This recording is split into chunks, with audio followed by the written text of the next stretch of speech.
தற்போதைய செய்தி. தமிழகத்தில் சீமை கருவை மரங்களை அகற்ற உயர்நீதிமன்றம் இடைக்கால தடை விதித்திருக்கிறது. வழக்கு விசாரணையை மே 11ஆம் தேதிக்கு ஒத்திவைத்தும் உயர்நீதிமன்றம் இந்த தடையை விதித்திருக்கிறது, உத்தரவை பிறப்பித்திருக்கிறது.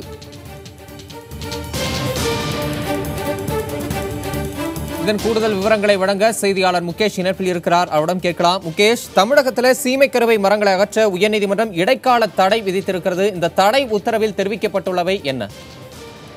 தமிழக இந்த வழக்கு பார்த்தீங்கன்னா, மேகநாதன் என்ற வழக்கறிஞர் சென்னையில் தொடர்ந்திருக்காரு. ஏற்கனவே இந்த சீமை கருவேல மரங்களை 15 நாள் நோட்டீஸ் கொடுத்து வெட்ட வேண்டும் என்று மதுரை உயர்நீதிமன்றம் கடந்த பிப்ரவரி மார்ச் மாதங்களில் உத்தரவிட்டிருந்தது. அது 2 வாரத்துக்கு ஒரு தடவை அறிக்கை தாக்கல் செய்ய வேண்டும் என்று மாவட்ட நீதிபதிகள் அறிக்கை தாக்கல் செய்து வருகிறார். இந்நிலையில் சென்னை உயர்நீதிமன்றத்தில் புதிய வழக்கு தொடரப்பட்டிருக்குது. அந்த வழக்கில் என்னன்னாக்கா, சீமை கருவேலங்கள் வெற்ற என்ற பெயரில் பசுமைகள்லாம் அழிக்கப்பட்டு இருக்கு. காடுகளோட எண்ணிக்கை குறைஞ்சிக்கிட்டு இருக்கு.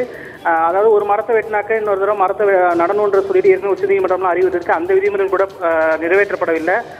சீமை கருவேலங்களை மரங்களை வெட்டிவிட்டு வேர்களை அகற்றுவதனால் என்ன மாதிரியான பாதிப்புகள் ஏற்படக்கூடும், சுற்றுச்சூழல் என்ன மாதிரியான பாதிப்புகள் ஏற்படக்கூடும் என்பதை IIT நிபுணர் கொண்டு ஆய்வு செய்து ஒரு அறிக்கையை தயார் செய்த பிறகுதான் சீமை கருவேல மரங்களை முழுமையாக அகற்றுவது குறித்து அரசு முடிவெடுக்க வேண்டும் என்று மேகநாதன் என்ற வழக்கறிஞர் வழக்கு தொடர்ந்தார். அந்த வழக்கு இன்று தலைமை நீதிபதி அமர்வில் காலையில் விசாரணைக்கு வந்தப்போ, இந்த மரங்கள் மட்டும் ஒரு பக்கம் வெட்டப்பட்டு இருந்தாலும் புதிய மரங்கள் எதுவும் நடப்படலை, மரக்கன்றுகள் நடப்படலை அப்படின்ற ஒரு குற்றச்சாட்டு முன்வைக்கப்பட்டது.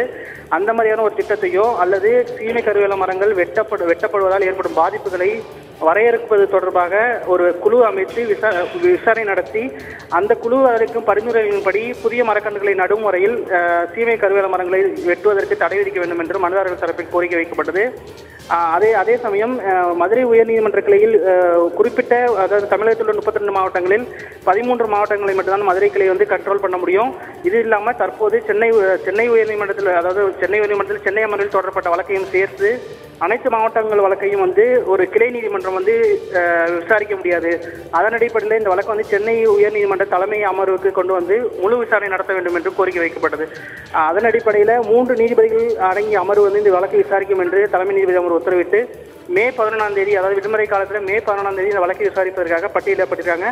அதுவரை மே 14ஆம் தேதி வரை இந்த வழக்கில் ஒரு அடுத்த கட்ட உத்தரவு பிறப்பிக்கும் முறையோ அல்லது மே 11ஆம் தேதி வரையோ இடைக்கால உத்தரவு அமலில் இருக்கும் என்று நீதிபதிகள் தெரிவித்துள்ளனர்.